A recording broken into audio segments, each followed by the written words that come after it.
Shalom sahabat Gebada, bagaimana kabar hari ini? Mari kita terus menemukan kedalaman makna dari firman Tuhan bersama Gerakan Baca Dengar Alkitab. Bersama saya Pendeta Prananta Jayamanik dari Gereja Batak Karo Protestan. Tidak terasa kita sudah tiba di bagian akhir dari kitab 2 Korintus, yaitu pasal 10 hingga 13. Dalam bagian ini kita melihat bagaimana Rasul Paulus mengungkapkan perasaannya dengan jujur dan membela kerasulannya. Mari kita bersama-sama merenungkan firman Tuhan hari ini.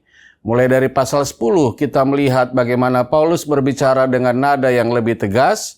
Dia menghadapi tantangan dari sebagian jemaat yang mempertanyakan otoritasnya sebagai rasul. 2 Korintus pasal 10 ayat 7 berkata, "Tengoklah yang nyata di depan mata kamu, kalau ada seorang benar-benar yakin bahwa ia adalah milik Kristus, hendaklah ia berpikir di dalam hatinya bahwa kami juga adalah milik Kristus sama seperti dia."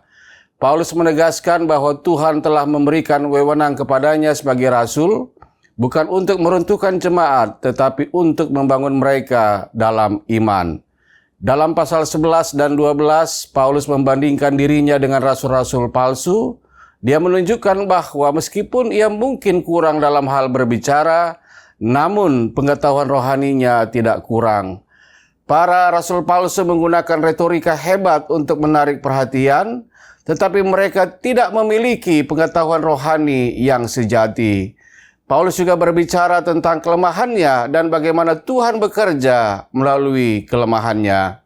2 Korintus 12 ayat 9-10 berkata, "Tetapi jawab Tuhan kepadaku, cukuplah kasih karuniaku bagimu, sebab justru dalam kelemahanlah kuasaku menjadi sempurna. Sebab itu terlebih suka aku bermegah atas kelemahanku, supaya kuasa Kristus turun menaungi aku. Sebab jika aku lemah, maka aku kuat." Melalui ayat ini kita diingatkan bahwa Tuhan memakai kelemahan kita untuk menunjukkan kuasa-Nya. Apakah kita mau berserah kepadanya dan membiarkan kasih karunia-Nya bekerja dalam hidup kita? Dalam pasal 13, Paulus memberikan nasihat terakhir dan salam penutupnya. Ia berjanji untuk mengunjungi jemaat Korintus untuk ketiga kalinya dan memberikan kesempatan bagi mereka untuk memperbaiki kesalahan mereka. Paulus mengalami banyak penderitaan dalam memberitakan kabar baik, namun ia tetap teguh karena fokusnya bukan kepentingan pribadi, melainkan pada penyebaran Injil. Melalui surat ini kita belajar bahwa Paulus bukan hanya seorang rasul, tetapi juga seorang gembala yang penuh kasih. Ia menginginkan gereja hidup dalam kebenaran, seperti Paulus yang dengan cemas menantikan jawaban dari gereja Korintus. Tuhan juga menantikan kita untuk kembali kepadanya. Sekarang, mari bersama-sama kita membaca dan mendengar pembacaan kitab 2 Korintus pasal 10 hingga 13 bersama-sama dan membiarkan firman Tuhan mengubahkan hati kita.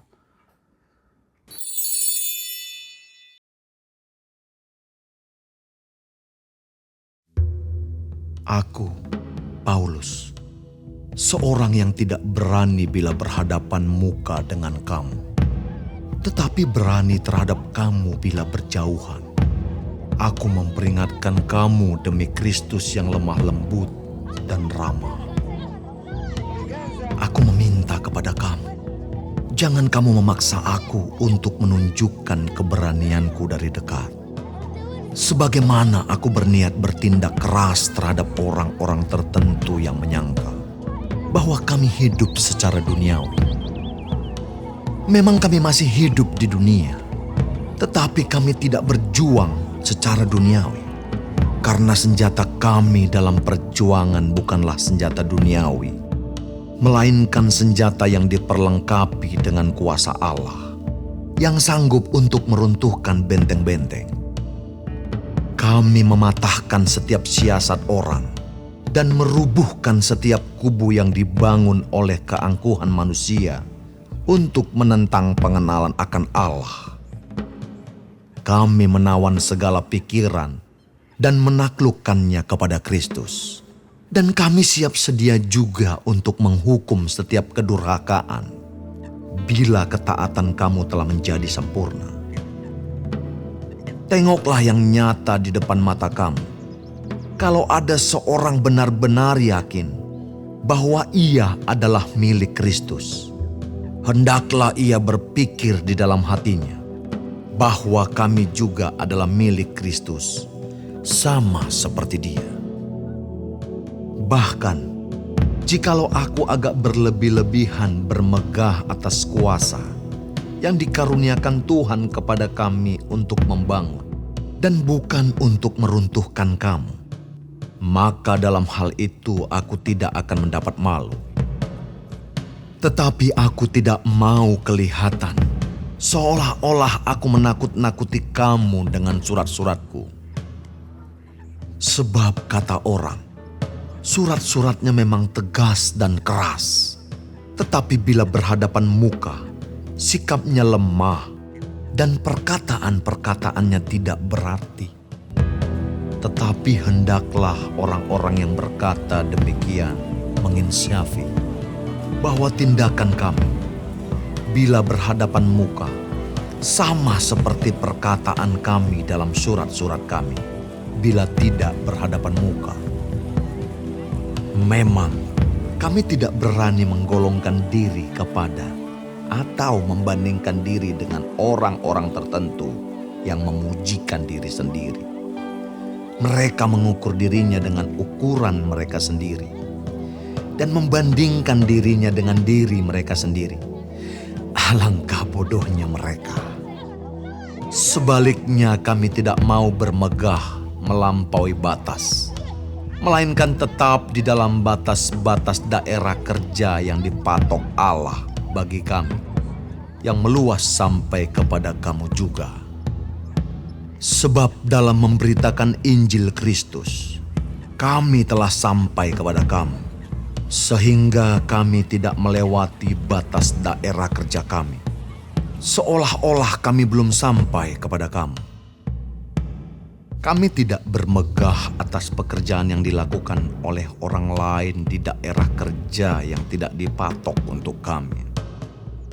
Tetapi kami berharap bahwa apabila imanmu makin bertumbuh, kami akan mendapat penghormatan lebih besar lagi di antara kamu jika dibandingkan dengan daerah kerja yang dipatok untuk kami. Ya, kami hidup supaya kami dapat memberitakan Injil di daerah-daerah yang lebih jauh daripada daerah kamu, dan tidak bermegah atas hasil-hasil yang dicapai orang lain di daerah kerja yang dipatok untuk mereka. Tetapi barang siapa bermegah, hendaklah ia bermegah di dalam Tuhan. Sebab bukan orang yang memuji diri yang tahan uji, melainkan orang yang dipuji Tuhan.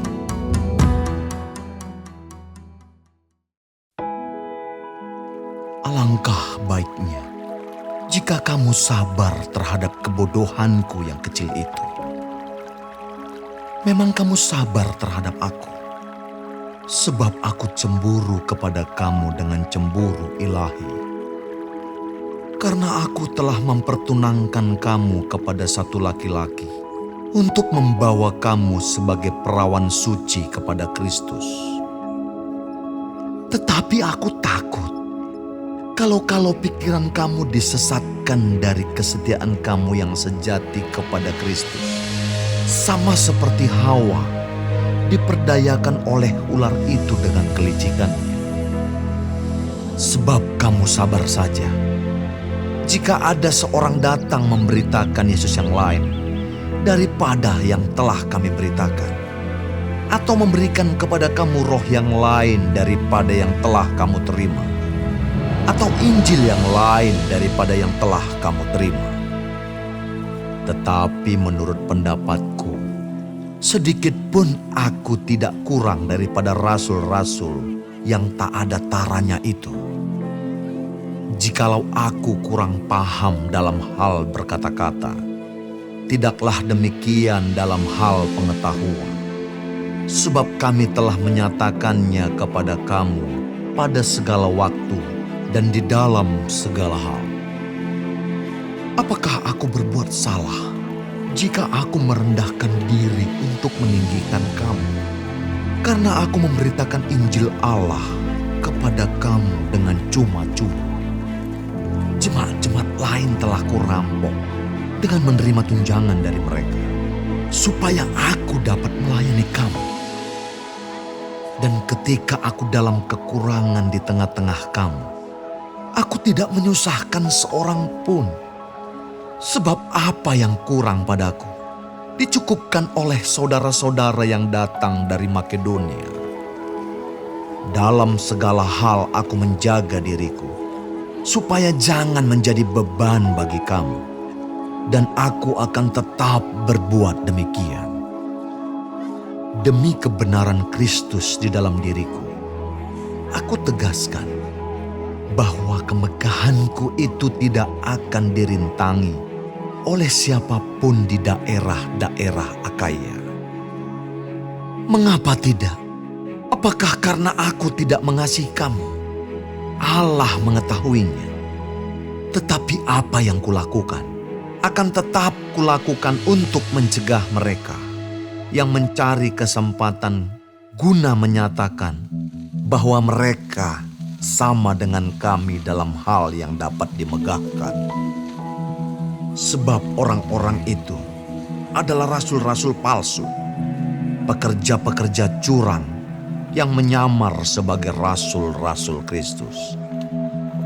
Hal itu tidak usah mengherankan, sebab iblis pun menyamar sebagai malaikat terang. Jadi bukanlah suatu hal yang ganjil jika pelayan-pelayannya menyamar sebagai pelayan-pelayan kebenaran. Kesudahan mereka akan setimpal dengan perbuatan mereka. Kuulangi lagi, jangan hendaknya ada orang yang menganggap aku bodoh. Dan jika kamu juga menganggap demikian, terimalah aku sebagai orang bodoh, supaya aku pun boleh bermegah sedikit. Apa yang aku katakan, aku mengatakannya bukan sebagai seorang yang berkata menurut firman Tuhan, melainkan sebagai seorang bodoh yang berkeyakinan bahwa ia boleh bermegah. Karena banyak orang yang bermegah secara duniawi, aku mau bermegah juga. Sebab kamu suka sabar terhadap orang bodoh, karena kamu begitu bijaksana. Karena kamu sabar jika orang memperhambakan kamu, jika orang menghisap kamu, jika orang menguasai kamu, jika orang berlaku angkuh terhadap kamu, jika orang menampar kamu. Dengan sangat malu, aku harus mengakui bahwa dalam hal semacam itu kami terlalu lemah. Tetapi jika orang-orang lain berani membanggakan sesuatu, maka aku berkata dalam kebodohan, berani juga. Apakah mereka orang Ibrani? Aku juga orang Ibrani. Apakah mereka orang Israel? Aku juga orang Israel. Apakah mereka keturunan Abraham? Aku juga keturunan Abraham. Apakah mereka pelayan Kristus? Aku berkata seperti orang gila. Aku lebih lagi. Aku lebih banyak berjerih lelah, lebih sering di dalam penjara, didera di luar batas, kerap kali dalam bahaya maut. 5 kali aku disesah orang Yahudi. Setiap kali 40 kurang 1 pukulan. 3 kali aku didera. 1 kali aku dilempari dengan batu. 3 kali mengalami karam kapal. Sehari semalam aku terkatung-katung di tengah laut. Dalam perjalananku aku sering diancam bahaya banjir dan bahaya penyamun. Bahaya dari pihak orang-orang Yahudi dan dari pihak orang-orang bukan Yahudi. Bahaya di kota, bahaya di padang gurun, bahaya di tengah laut, dan bahaya dari pihak saudara-saudara palsu. Aku banyak berjeri lelah dan bekerja berat. Kerap kali aku tidak tidur. Aku lapar dan dahaga. Kerap kali aku berpuasa, kedinginan dan tanpa pakaian. Dan dengan tidak menyebut banyak hal lain lagi, urusanku sehari-hari, yaitu untuk memelihara semua jemaat-jemaat. Jika ada orang merasa lemah, tidakkah aku turut merasa lemah? Jika ada orang tersandung, tidakkah hatiku hancur oleh duka cita? Jika aku harus bermegah, maka aku akan bermegah atas kelemahanku. Allah, yaitu Bapa dari Yesus, Tuhan kita yang terpuji sampai selama-lamanya, tahu bahwa aku tidak berdusta. Di Damsyik, wali negeri Raja Aretas menyuruh mengawal kota orang-orang Damsyik untuk menangkap aku. Tetapi dalam sebuah keranjang, aku diturunkan dari sebuah tingkap keluar tembok kota. Dan dengan demikian, aku terluput dari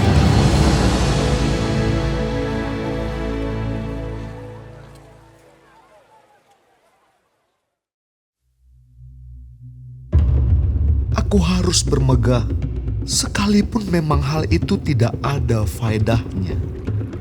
Namun demikian, aku hendak memberitakan penglihatan-penglihatan dan penyataan-penyataan yang kuterima dari Tuhan. Aku tahu tentang seorang Kristen 14 tahun yang lampau. Entah di dalam tubuh, aku tidak tahu. Entah di luar tubuh, aku tidak tahu. Allah yang mengetahuinya. Orang itu tiba-tiba diangkat ke tingkat yang ketiga dari surga. Aku juga tahu tentang orang itu. Entah di dalam tubuh, entah di luar tubuh, aku tidak tahu. Allah yang mengetahuinya. Ia tiba-tiba diangkat ke Firdaus. Dan ia mendengar kata-kata yang tak terkatakan, yang tidak boleh diucapkan manusia. Atas orang itu, aku hendak bermegah. Tetapi atas diriku sendiri, aku tidak akan bermegah. Selain atas kelemahan-kelemahanku. Sebab sekiranya aku hendak bermegah juga, aku bukan orang bodoh lagi. Karena aku mengatakan kebenaran. Tetapi aku menahan diriku, supaya jangan ada orang yang menghitungkan kepadaku lebih daripada yang mereka lihat padaku, atau yang mereka dengar daripadaku. Dan supaya aku jangan meninggikan diri karena penyataan-penyataan yang luar biasa itu. Maka aku diberi suatu duri di dalam dagingku, yaitu seorang utusan iblis untuk menggocoh aku, supaya aku jangan meninggikan diri. Tentang hal itu, aku sudah 3 kali berseru kepada Tuhan, supaya utusan iblis itu mundur daripadaku.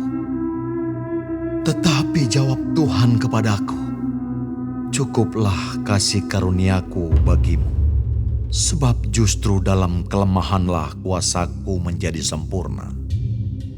Sebab itu, terlebih suka aku bermegah atas kelemahanku, supaya kuasa Kristus turun menaungi aku. Karena itu aku senang dan rela di dalam kelemahan, di dalam siksaan, di dalam kesukaran, di dalam penganiayaan, dan kesesakan oleh karena Kristus. Sebab jika aku lemah, maka aku kuat. Sungguh aku telah menjadi bodoh, tetapi kamu yang memaksa aku. Sebenarnya aku harus kamu puji, karena meskipun aku tidak berarti sedikit pun, namun di dalam segala hal aku tidak kalah terhadap rasul-rasul yang luar biasa itu. segala sesuatu yang membuktikan bahwa aku adalah seorang rasul telah dilakukan di tengah-tengah kamu dengan segala kesabaran oleh tanda-tanda, mujizat-mujizat, dan kuasa-kuasa. Sebab dalam hal manakah kamu dikebelakangkan dibandingkan dengan jemaat-jemaat lain selain daripada dalam hal ini, yaitu bahwa aku sendiri tidak menjadi suatu beban kepada kamu. Maafkanlah ketidakadilanku ini. Sesungguhnya, sekarang sudah untuk ketiga kalinya aku siap untuk mengunjungi kamu. Dan aku tidak akan merupakan suatu beban bagi kamu. Sebab bukan hartamu yang kucari, melainkan kamu sendiri. Karena bukan anak-anak yang harus mengumpulkan harta untuk orang tuanya, melainkan orang tualah untuk anak-anaknya. Karena itu, aku suka mengorbankan milikku, bahkan mengorbankan diriku untuk kamu. Jadi jika aku sangat mengasihi kamu, masakan aku semakin kurang dikasihi? Baiklah, aku sendiri tidak merupakan suatu beban bagi kamu. Tetapi, kamu katakan, dalam kelicikanku aku telah menjerat kamu dengan tipu daya. Jadi pernahkah aku mengambil untung daripada kamu oleh seorang dari antara mereka yang kuutus kepada kamu? Memang aku telah meminta Titus untuk pergi. Dan bersama-sama dengan dia aku mengutus saudara yang lain itu. Adakah Titus mengambil untung daripada kamu? Tidakkah kami berdua hidup menurut roh yang sama? Dan tidakkah kami berlaku menurut cara yang sama? Sudah lama agaknya kamu menyangka bahwa kami hendak membela diri di depan kamu, di hadapan Allah. Dan demi Kristus kami berkata, semua ini, saudara-saudaraku yang kekasih, terjadi untuk membangun iman kamu.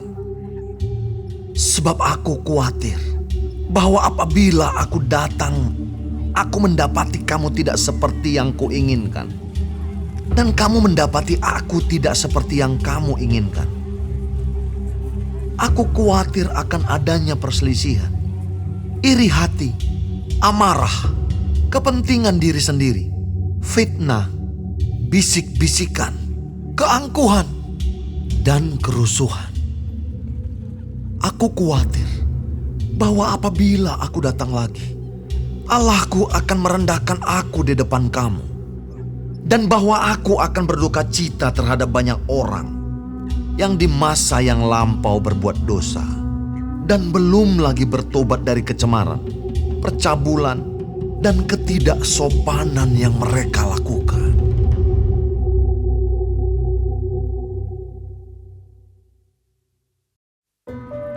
Ini adalah untuk ketiga kalinya aku datang kepada kamu. Baru dengan keterangan 2 atau 3 orang saksi suatu perkara sah. Kepada mereka yang di masa yang lampau berbuat dosa dan kepada semua orang lain telah kukatakan terlebih dahulu, dan aku akan mengatakannya sekali lagi. Sekarang pada waktu aku berjauhan dengan kamu, tepat seperti pada waktu kedatanganku kedua kalinya, bahwa aku tidak akan menyayangkan mereka pada waktu aku datang lagi. Karena kamu ingin suatu bukti bahwa Kristus berkata-kata dengan perantaran aku, dan ia tidak lemah terhadap kamu, melainkan berkuasa di tengah-tengah kamu.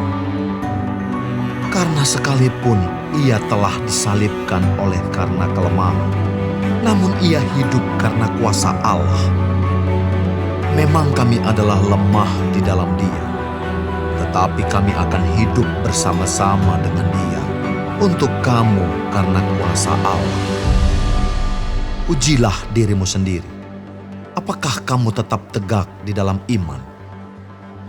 Selidikilah dirimu.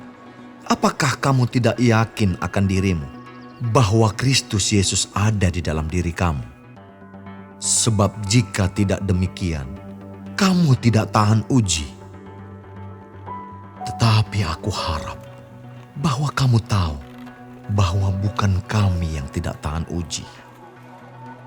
Kami berdoa kepada Allah agar kamu jangan berbuat jahat, bukan supaya kami ternyata tahan uji, melainkan supaya kamu ini boleh berbuat apa yang baik, sekalipun kami sendiri tampaknya tidak tahan uji. Karena kami tidak dapat berbuat apa-apa melawan kebenaran. Yang dapat kami perbuat ialah untuk kebenaran. Sebab kami bersuka cita apabila kami lemah dan kamu kuat. Dan inilah yang kami doakan, yaitu supaya kamu menjadi sempurna. Itulah sebabnya sekali ini aku menulis kepada kamu ketika aku berjauhan dengan kamu. Supaya bila aku berada di tengah-tengah kamu, aku tidak terpaksa bertindak keras menurut kuasa yang dianugerahkan Tuhan kepadaku untuk membangun dan bukan untuk meruntuhkan. Akhirnya, saudara-saudaraku, bersukacitalah, usahakanlah dirimu supaya sempurna. Terimalah segala nasihatku, sehati sepikirlah kamu, dan hiduplah dalam damai sejahtera. Maka Allah, sumber kasih dan damai sejahtera, akan menyertai kamu. Berilah salam seorang kepada yang lain dengan cium yang kudus. Salam dari semua orang kudus kepada kamu. Kasih karunia Tuhan Yesus Kristus dan kasih Allah dan persekutuan Roh Kudus menyertai kamu sekalian.